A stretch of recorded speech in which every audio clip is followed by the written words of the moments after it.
Hello guys, నమస్తే. First of all thank you. వీడియోస్కి మంచి రెస్పాన్స్ అయితే వస్తుంది. Thank you for that. ఇంకా కీప్ సపోర్టింగ్ అస్. నిన్న మ్యాచ్ గురించి వస్తే, నిన్న ఒక మంచి థ్రిల్లర్ లాగా అనిపించింది మ్యాచ్.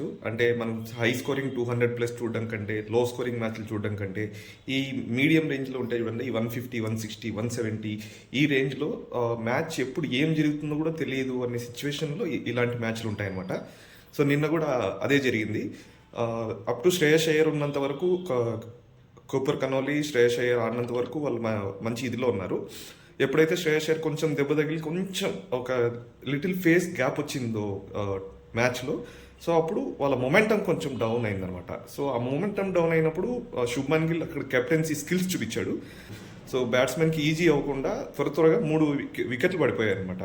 సో అప్పుడు వాళ్ళు కొంచెం ప్రెజర్ ఫీల్ అయిపోయారు. కానీ ఫైనల్గా జేవియర్ బ్యాట్లెట్, కూపర్ కనోలీ ఎలాగో మ్యాచ్ ఫినిష్ చేసేసారు. ఈవెన్ గుజరాత్ ఫస్ట్ బ్యాటింగ్ అప్పుడు కూడా సో వాళ్ళు అర్థం చేసుకున్నది అదే, బాల్ అయితే అంత ఈజీ బ్యాట్ మీదకి రాలేదు, బాల్ స్లో ఉంది. సో కాబట్టి మినిమం ఒక టార్గెట్ అనేది వాళ్ళ మైండ్లో ఫిక్స్ చేసుకుని ఉంటారు. సో దాన్ని బట్టి ఆడారు. కానీ వాళ్ళ బ్యాటింగ్ ఆర్డర్ అయితే చాలా బాగుంది.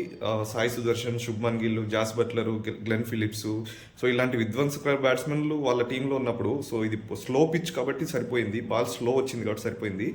సో అదే బ్యాటింగ్ పిచ్ అయితే సో వాళ్ళు గేమ్ని ఎక్కడి దాకా తీసుకెళ్లారో ఒకసారి మీరే ఊహించుకోండి. సో మంచి మ్యాచ్ అయితే చూసాము. అంటే ఐపీఎల్ ఒక ఇంట్రెస్టింగ్గా పేస్గా చూడాలి అంటే, కొత్తగా వచ్చే ఆడియన్స్కి ఇది నచ్చాలి అంటే, సో ఇలాంటి మ్యాచెసే వాళ్ళకి క్రికెట్ మీద ఇంట్రెస్ట్ తెప్పిస్తాయి అన్నమాట వాళ్ళకి. సో ఇలాంటి మ్యాచ్లో ఇంకా మళ్ళీ చాలా జరగాలని కోరుకుంటున్నాం. So once again thank you for your support. మంచి స్పందన ఇస్తున్నారు, ఇంకా సపోర్ట్ చేయండి. Thank you. మరిన్ని వీడియోస్ కోసం కొత్త వాళ్ళు సబ్స్క్రైబ్ చేసుకోండి, లైక్ చేయండి. మీ కామెంట్స్ కూడా, మ్యాచ్ గురించి మీ కామెంట్స్ కూడా కామెంట్ చేయండి. Thank you everyone.